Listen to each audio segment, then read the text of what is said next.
So yes, we explored the plurality of Muslim youth identity formations for different country contexts. These included Pakistan, Senegal, Nigeria, Lebanon, in 3 geopolitical contexts, South Asia, West Africa, and the Middle East. So our first case country is the Islamic Republic of Pakistan, located within South Asia and carved out as a result of the partition of British India.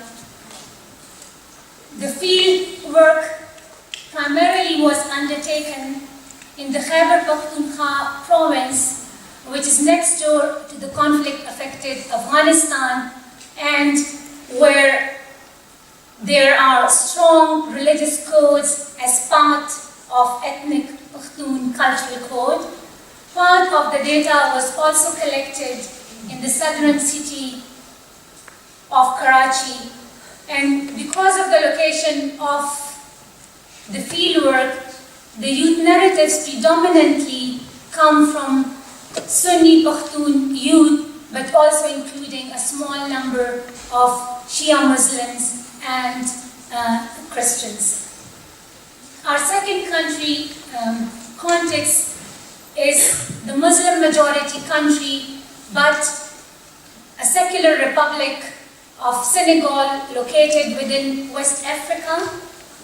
In Senegal, the bulk of the data was collected in and around Dakar, and that provided us with youth narratives from an ethnically and religiously diverse group. So lots of ethnic groups from Senegal and a large number of Christians, youth and Muslim youth. Staying in West Africa, then, our third country is the multi-religious state of Nigeria, with Muslim concentration in the north and an ex-British colony. In Nigeria, the bulk of data was collected in the northeastern state of Adamawa, which is currently under emergency due to Boko Haram activities.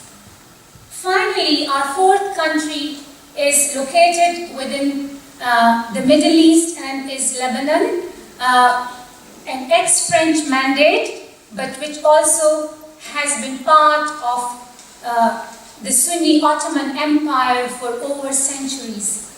And within Lebanon, the bulk of the data was collected in the southern city of Tyre, and again, because of the location of this city, youth narratives from Lebanon are predominantly those of Shia Muslims, but include a small number of Christian youth. So our selection of these case studies enable us to trouble Muslim youth identities, formation in 4 different country contexts in order to enable us to attend to the different inflections of Muslim belonging in very contrasting nation-state formation and states with very different geopolitical histories of colonial and imperial rule. Our case studies have a number of similarities, but they are also distinct in a number of ways. So starting with similarities, all case countries are new nations emerging out of colonial rule during the mid-20th century. All country case studies have experienced decades of colonization and exploitation, notably by Britain in the case of Pakistan and Nigeria, and by France in the case of Senegal and Lebanon. However, to reiterate once again, while the colonial rule over Lebanon by France spanned only a couple of decades, it was centuries of rule by Sunni Ottoman Empire, which has profound implications for state formation and historical and contemporary social and political relations in the context. Emerging out of colonization as new sovereign nation states, All countries have sought to install parliamentary democracies. However, the constitutional frameworks differ and vary across these four contexts, as well as the recognition that is given to religion within the constitution. So starting with Senegal, it appears there's a clear case of separation between religion and the government,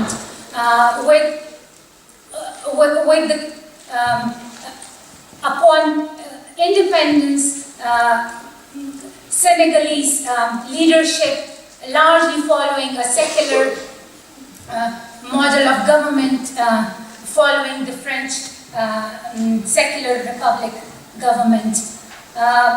In this form of government, claims to religion are formally debarred. However, in contrast to Senegal, all the remaining three contexts give some kind of recognition to religion.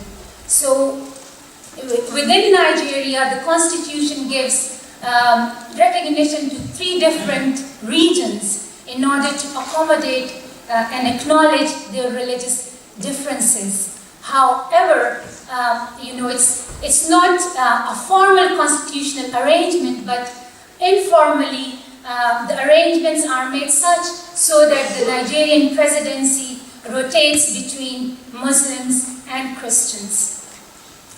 The Lebanon case is unique and rare in the sense that it follows a confessionalist constitution where 18 different sects, religious sects are recognized, 4 of which are Muslims, and there is a formal institutional process of power sharing within the government so that key government positions are divided between different religious sects to ensure that the Lebanese president must always be a Maronite Christian and its prime minister must always be a Sunni Muslim and the Speaker of the Parliament must always be a Shia Muslim. Finally, as an Islamic state, Pakistan gives paramount importance to religion as a founding principle of the state, and although Pakistan is a parliamentary democracy, several times the country has experienced military coup d'etats, which has installed a military president. Also, we see that there are differences, but all 4 cases demonstrate different degrees of fragility and conflict.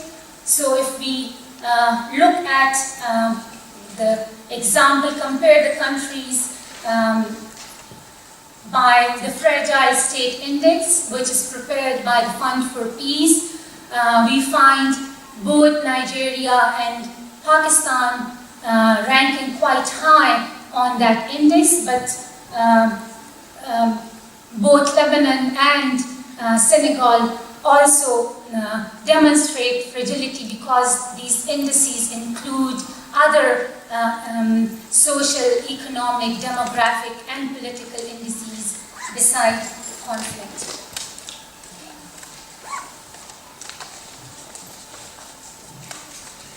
As Mairead mentioned, the significance of internal and external others.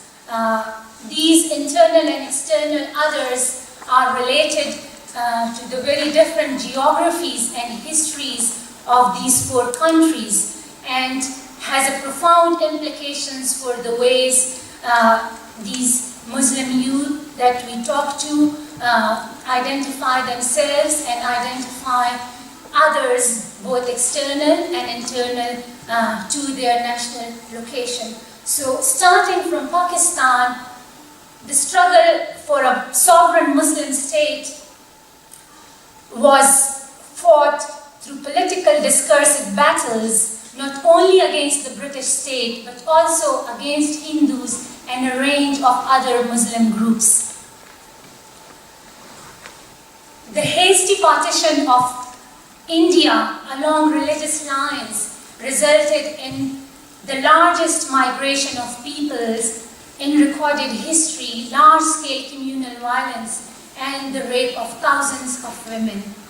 Post-partition, post-independence, India and Pakistan have fought violently 4 times, and relations remain antagonistic between the two countries, particularly over the state of Kashmir. Senegal has experienced largely peaceful coexistence, post-partition and political stability.